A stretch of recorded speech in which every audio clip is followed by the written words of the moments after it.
girl left in the village in Pakistan, which is where my parents came from. If they hadn't migrated to the UK and really focused on us getting an education, I don't think I'd be here today. And I just feel that if I have certain opportunities, I have to really leverage those for the greater good. That's something that's really important to me.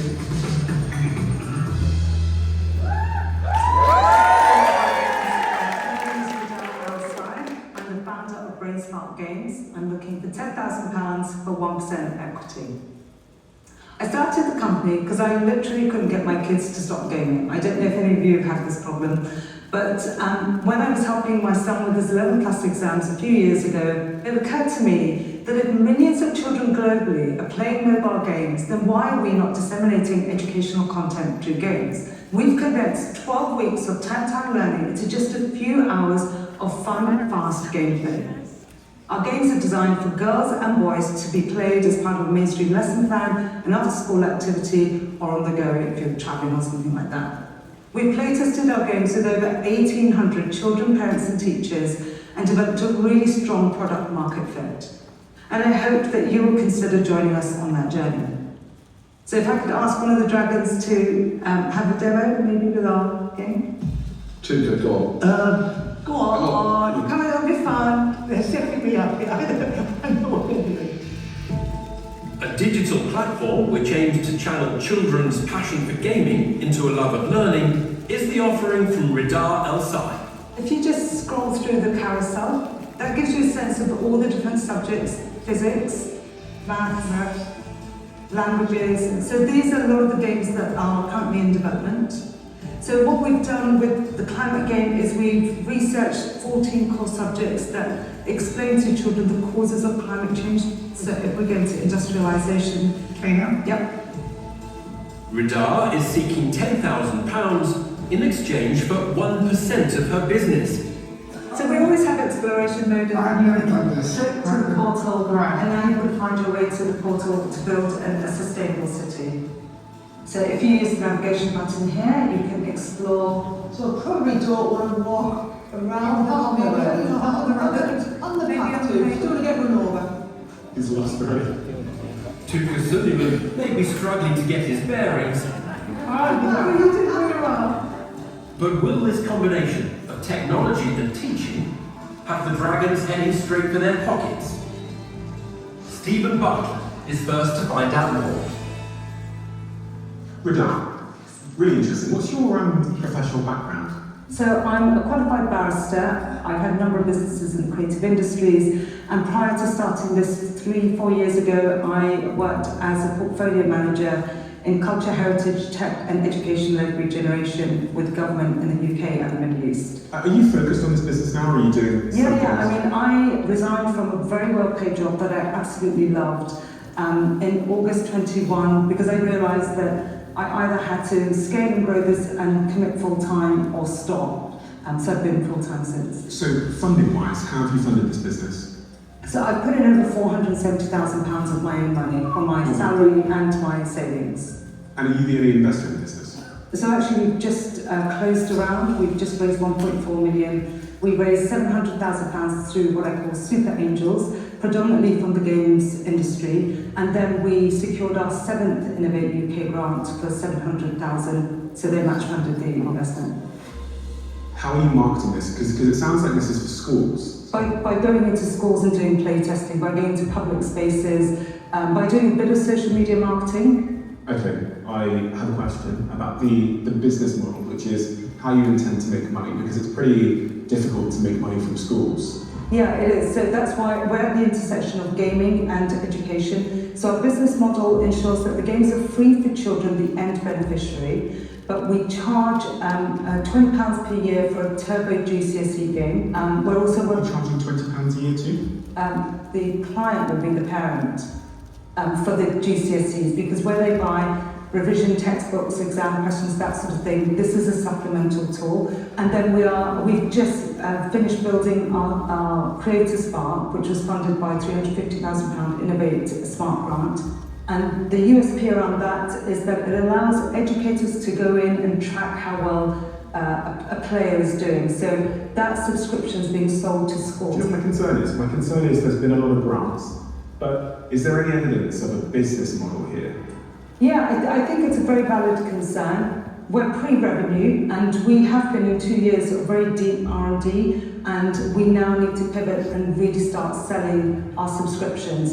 And with the games industry, it is slightly different in that the production cycle does take longer, but when you release, it can be explosive. So this is a different business model. A really dear friend of mine heads up one of the gaming teams in Sony, and she describes this: we just develop and develop and develop and develop, and who knows why suddenly one of those games absolutely blows up, and the others just never see the light of day. So, at what point do you think this is going to go live? So we're working on the bundle of 5 games on the core platform by winter, but we are also releasing the games separately as standalone subjects. So we will release Climate Spark just as a single standalone app in the App Store, but it will be exactly the same content as will be on the whole platform as well. Okay, I'm glad I'm not picking this because this is becoming a little bit clearer. So over here, you've got the big platform with a load of topics on it, and that you're going to sell into education. Yeah, primarily local authorities and schools and teachers and the kids with big benefits. Then over here, you've got lots of individual topics that are going to be on the App Store, and if you're a parent and you want your child to get familiar with climate change, you're going to download them. Have I got it? You absolutely have. Okay, that's it. Thank you. Reedah, hi. Do you know my background in this? I do. Okay. Well, to a degree. I just want to explain it. I've got quite a huge level of humility, but I'm explaining it because I think you need to know. The irony of saying I've got a huge level of humility, that's why And that's why also I'm putting it out there, because there's no other dragon that has the background in this sector than me. In fact, I was the lead advisor of government about this subject. And I created Britain's first enterprise entrepreneurship qualification as well, teaching young people enterprise and education. The software that we use, that we've developed, I could class it as a game because they do go into certain elements of learning. It's all driven by technology, but I do this through a charity. And we've struggled to get schools to pay, we've struggled to get even, would you believe, parents to pay. And we've ended up paying because we think it's important.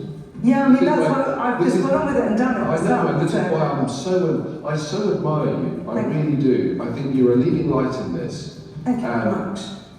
But the only way that this can happen is in an embedment in a national curriculum. But I can tell you, I've been doing this since 2009, and I have been relentless. And I have still not succeeded in embedding it in the national curriculum. I'm talking about enterprise and entrepreneurship, by the way. And I wouldn't say give up, but I think it's really tough. So for that reason, I'm out. Okay. Thank you. So I have a quite an interesting background in gaming. In fact, I actually think my business was built on the success of us launching a game, and we went on to do another game which didn't do as well, to Deborah's point, and it is hit and miss, and it's hard to make because the mechanics of that game were identical. And as an investment, there's something missing, and it is that commercialization. There's a possibility, but that is heavily based on fortune and hitting zeitgeist. There's just too many question marks in my head for how we get there, but I'm going to say that I'm Okay, thank you very much. I appreciate that. So, you're good, and you're doing an important thing. Which bits of that sound like something that I wouldn't want to be involved in? So I'm involved with a business that sells into 6,000 schools already. And I know very well the founder of Mumsnet, who gives you a great network in terms of reaching out, and I know this would be right up her street. Why wouldn't it be? You know, she wants to do good things.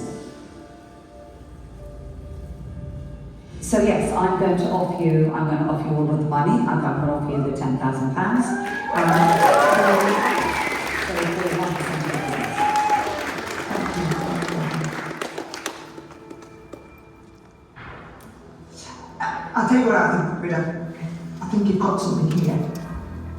I am absolutely in that space you talk about. My kids are 7 and 10, and I can understand as a parent why I would be encouraging them to use this. And actually, I think your chance of success is far greater if you do have a dragon on board, because you do need a lot of help with that commercialisation. But you've got real vision and purpose, and I have that shared vision and purpose that you do. So I'm going to make you an offer. For the 10,000 sounds you've offered, for the 1%, I'll join you on this journey.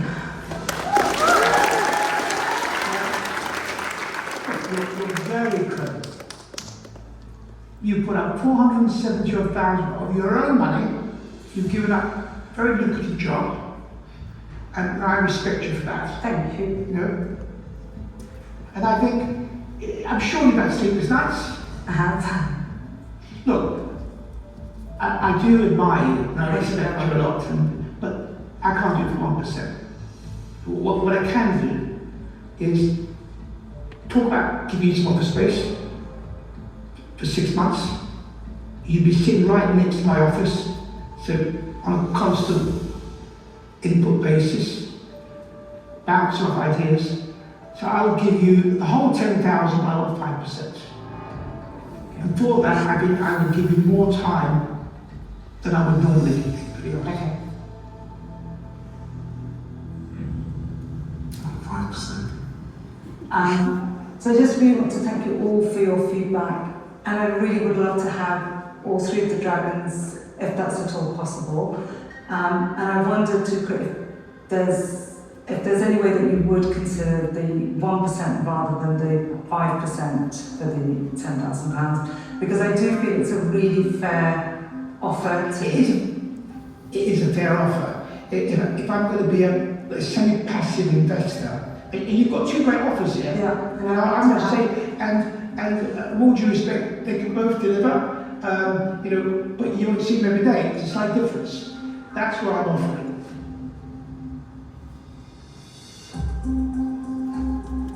So I'd really like to accept both offers. If you would consider both investing 10,000 each and taking 1% each. Absolutely. If Tuka would consider doing the same.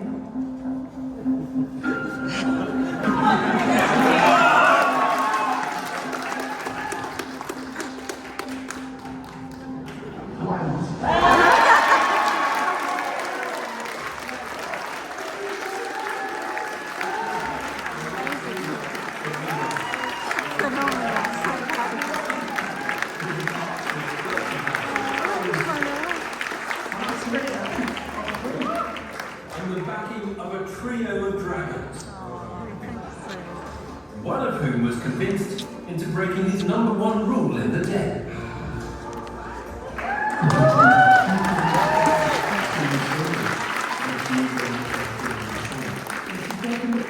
But you know something?